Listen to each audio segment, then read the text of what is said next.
प्यारे बच्चों, जैसा कि आपको पता है कि एकेडमिक सेशन 2021-22 का जो फर्स्ट टर्म का एग्जाम नवंबर और दिसंबर के महीने में होगा, उसमें आपको सारे के सारे 1 नंबर के प्रश्न पूछे जाएंगे, यानी कि एमसीक्यू सवाल पूछे जाएंगे। तो आपको अपने पढ़ाई की जो स्ट्रेटेजी है वो भी उसी हिसाब से बदलनी होगी, ताकि आप अच्छी तरह से 1 मार्क वाले जो क्वेश्चंस हम बोलते हैं उनको याद कर सकें। तो आज मैं आपको उसी तरह से पढ़ाने की कोशिश करूंगा जिस तरह से हम लोग स्कूलों में कक्षा खुलने के बाद पढ़ेंगे, और जो इंपॉर्टेंट 1 मार्क क्वेश्चंस होंगे वो भी साथ साथ मैं आपको याद करवाता चलूंगा। तो चलिए सीखने का सिलसिला शुरू करते हैं, और आज सबसे पहले सीखते हैं ये जो चैप्टर है ईंटें, मनके तथा अस्थियां हड़प्पा सभ्यता का, इसके कुछ इंपॉर्टेंट क्वेश्चन इस तरह से कि हमारा एक भी प्रश्न छूटे ना। देखिए, यहां हर एक लाइन एक प्रश्न बनाता है। आप यहां देख सकते हैं क्या लिखा हुआ है। हड़प्पाई मुहर संभवतः हड़प्पा अथवा सिंधु घाटी सभ्यता की सबसे विशिष्ट पुरावस्तु है। सेलखरी नामक पत्थर से बनाई गई इन मुहरों पर सामान्य रूप से जानवरों के चित्र तथा एक ऐसी लिपि के चिन्ह उत्कीर्ण हैं जिन्हें अभी तक पढ़ा नहीं जा सका है। तो अब यहां पर में जो एक प्रश्न बनता है ये आप लोग नोट कर लें। प्रश्न ये है कि हड़प्पा सभ्यता की सबसे विशिष्ट पुरावस्तु, सबसे विशिष्ट पुरावस्तु का नाम क्या था, और साथ में इसका जो अगला हिस्सा होता है वो ये होता है कि यह किस पत्थर से बनता था। ये प्रश्न है। देखिए कि हड़प्पा सभ्यता का जो सबसे विशिष्ट पुरावस्तु था वो क्या था और यह किस पत्थर से बनाया जाता था। तो इसका उत्तर देखिए आपको यहां पर मिलता है कि यहां जो मुहरें बनती थीं वो हड़प्पा सभ्यता की सबसे विशिष्ट पुरावस्तु हुआ करती थी, और दूसरा ये कि ये सेलखरी नाम के पत्थर से बनाई जाती थी। तो इस तरह से हमने 1 नंबर का एक सवाल किया और इसका उत्तर भी हमने ढूंढ लिया। तो चलिए अब हम आगे बढ़ते हैं और देखते हैं इसी तरह से अगला सवाल। ये देखिए, जब इसी को हम आगे पढ़ेंगे तो आपको ये नीचे दिखेगा परिभाषिक शब्द और स्थान। परिभाषिक शब्द और स्थान।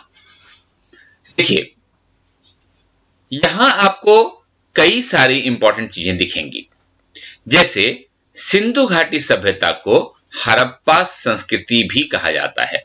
तो यह भी आपके लिए 1 नंबर का एक सवाल हो गया कि हड़प्पा संस्कृति किस सभ्यता को कहा जाता है, यह हो सकता है। या फिर आपसे यह पूछा जा सकता है कि सिंधु घाटी सभ्यता को और किस संस्कृति से जाना जाता है, या फिर किस संस्कृति के नाम से पुकारा जाता है। तो आपका जवाब होगा हड़प्पा संस्कृति। सिंधु घाटी सभ्यता को हड़प्पा संस्कृति के नाम से भी पुकारा जाता है। अब देखिए आगे बढ़ते हैं अगले सवाल के ऊपर। ये वाला लाइन देखिए, बहुत इंपॉर्टेंट है कि इस सभ्यता का नामकरण हड़प्पा नामक स्थान जहां यह संस्कृति पहली बार खोजी गई थी के नाम पर किया गया है। तो अब आपसे यह पूछा जा सकता है कि बताइए हड़प्पा सभ्यता का नाम हड़प्पा सभ्यता ही क्यों पड़ा? तो अगला सवाल ये आपके लिए है, आप नोट कर लीजिए कि हड़प्पा सभ्यता का नाम हड़प्पा सभ्यता ही क्यों पड़ा? तो इसका जवाब है कि चूंकि हड़प्पा सभ्यता का जो खोज हुआ था, तो ये संस्कृति सबसे पहले हड़प्पा नामक स्थान पर खोजी गई थी, इसलिए उस स्थान के नाम पर ही इस सभ्यता का नाम हड़प्पा सभ्यता पड़ गया। अब देखिए, अब अगला सवाल आपका क्या बनता है? अगला सवाल आपसे पूछा जा सकता है इसके काल निर्धारण के बारे में, यानी कि आपसे यह पूछा जा सकता है कि बताइए हड़प्पा सभ्यता का समय सीमा क्या था, या हड़प्पा सभ्यता का काल क्या था, यानी कि कब से कब तक हड़प्पा सभ्यता फली फूली थी, यह आपको बताना है। तो ये 1 नंबर का अगला सवाल आपके लिए हो गया कि हड़प्पा सभ्यता का काल निर्धारण कीजिए। तो देखिए, हड़प्पा सभ्यता का काल निर्धारण 2600 से 1900 ईसा पूर्व, 2600 से 1900 ईसा पूर्व। तो आपका जवाब क्या होगा कि हड़प्पा सभ्यता का काल निर्धारण 2600 से 1900 ईसा पूर्व किया गया था। और ये जो प्रश्न है ये इसके काल निर्धारण से संबंधित है, यानी कि ये सभ्यता 2600 से 1900 ईसा पूर्व में फली फूली थी। ये भी उत्तर आपको पता लग गया। चलिए आगे बढ़ते हैं और फिर अगला इंपॉर्टेंट क्वेश्चन हम लोग देख लेते हैं।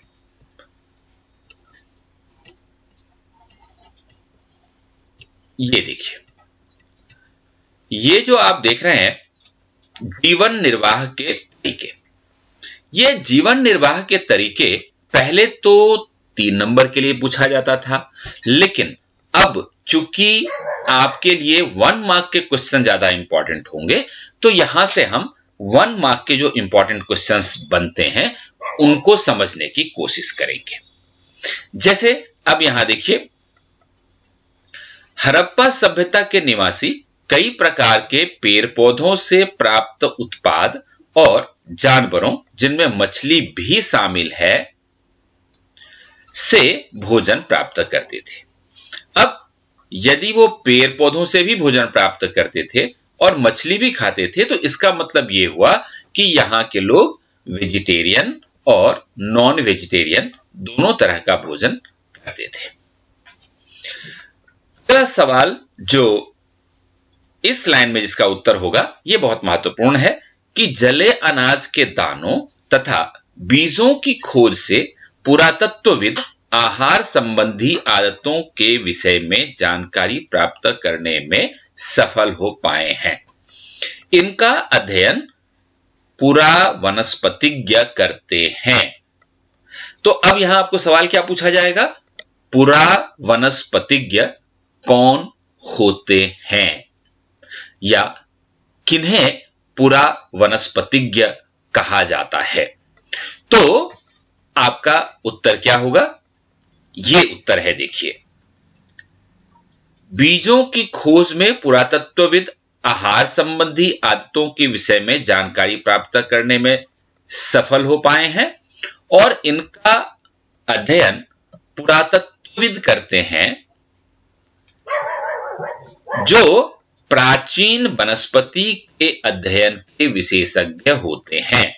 तो अब आपको इसका उत्तर मिल गया कि पुरावनस्पतिज्ञ कौन होते हैं। पुरावनस्पतिज्ञ वो लोग होते हैं जो प्राचीन वनस्पति का अध्ययन करते हैं, प्राचीन वनस्पति का अध्ययन करते हैं, और प्राचीन वनस्पति के अध्ययन में इन लोगों का एक्सपर्टीज होता है। प्राचीन वनस्पति के अध्ययन के जो विशेषज्ञ होते हैं, ये देखिए, जो प्राचीन वनस्पति के अध्ययन के विशेषज्ञ होते हैं उन्हें पुरावनस्पतिज्ञ कहते हैं। ये बात आपकी समझ में आ गई।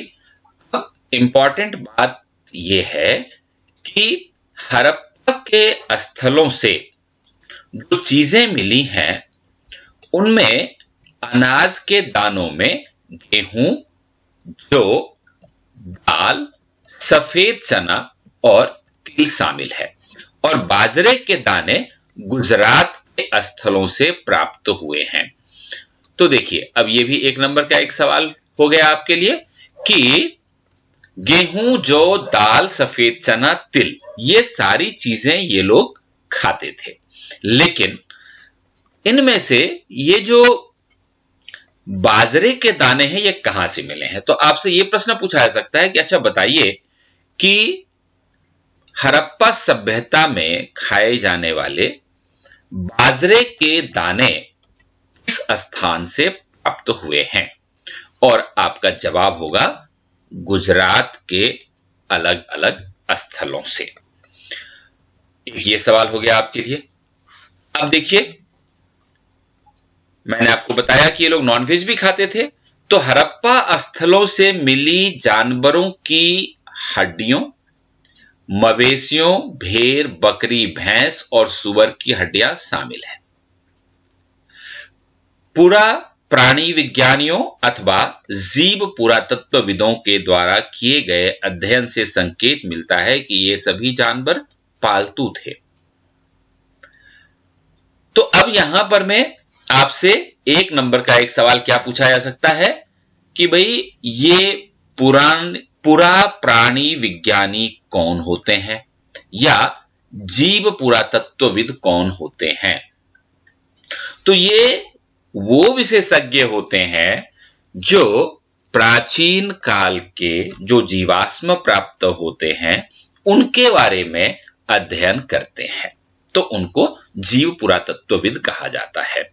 साथ ही ये देखिए, जंगली प्रजातियों में सुअर, हिरन और घड़ियाल की हड्डियां भी मिली हैं और साथ ही मछली और पक्षियों की हड्डियां भी मिली हैं।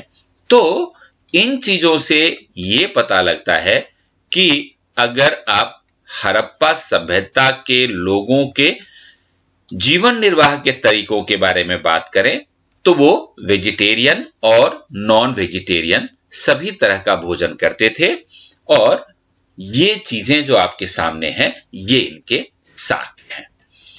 अब हम बात करते हैं कृषि प्रौद्योगिकी के बारे में। तो देखिए, जहां तक कृषि प्रौद्योगिकी का सवाल है, यह बहुत महत्वपूर्ण है हमारे लिए समझना कि हड़प्पा सभ्यता के लोग कृषि प्रौद्योगिकी में काफी आगे थे। अब वैसे तो ये 3 नंबर का सवाल होता था, लेकिन अब 1 नंबर के सवाल यहां से आपको मिलेंगे। तो आपको कौन कौन सी लाइन है जहां से 1-1 नंबर का सवाल मिलेगा, यह हम आपको बताते चलते हैं। देखिए, यहां के लोग खेत जोतने के लिए बैलों का प्रयोग करते थे और चोलिस्तान के कई स्थलों से तथा बनावली से मिट्टी के बने हल के प्रतिरूप मिले हैं। तो अब आपसे यहां पर 1 नंबर का सवाल यह पूछा जा सकता है कि हरियाणा में या अन्य किसी स्थान पर मिट्टी से बने हुए हल के प्रतिरूप कहां कहां से मिले हैं? तो आपका जवाब क्या होगा? आपका जवाब होगा चोलिस्तान और फिर बनावली। ये 1 नंबर का सवाल हुआ आपके पास। इसके बाद पुरातत्वविदों को कालीबंगन नामक स्थान पर जुते हुए खेत के साक्ष्य मिले हैं। तो ये सवाल क्या होगा आपके पास? ये सवाल आपके पास आएगा कि किस स्थान से, यानी कि हड़प्पा या सिंधु घाटी से संबंधित किस स्थान से जुते हुए खेतों के साक्ष्य मिले हैं? और आपका जवाब होगा कालीबंगन, जो कि राजस्थान में है। और इसके साथ ही ये देखिए कि पुरातत्वविदों ने फसलों की कटाई के लिए जो औजार यहां प्रयुक्त होते थे उनको भी पढ़ने का प्रयास किया है, समझने का प्रयास किया है। और इससे यह पता लगा है कि हड़प्पा सभ्यता के लोग लकड़ी के हत्थों में बिठाए गए पत्थर के फलकों का प्रयोग करते थे। अब देखिए, अधिकांश हड़प्पा स्थल अर्ध शुष्क क्षेत्रों में स्थित था। निश्चित रूप से ऐसी स्थिति में इनको सिंचाई की आवश्यकता पड़ती होगी। तो ऐसी स्थिति में अफगानिस्तान में सोर्तुगई नामक हड़प्पा स्थल से नहरों के अवशेष मिले हैं। अब ये 1 नंबर का सवाल आपके लिए हो गया कि किस हड़प्पा स्थल से नहरों के अवशेष प्राप्त हुए हैं, और आपका जवाब क्या होगा? अफगानिस्तान में सोर्तुगई नामक जो स्थान है वहां से नहरों के अवशेष प्राप्त हुए हैं। तो इस तरीके से हमने आज कई महत्वपूर्ण 1 नंबर के सवाल सीखे। बच्चों, इन सारे प्रश्नों को अच्छी तरह से याद कर लीजिए। हम अगले वीडियो में यहां से आगे पढ़ेंगे। All the best.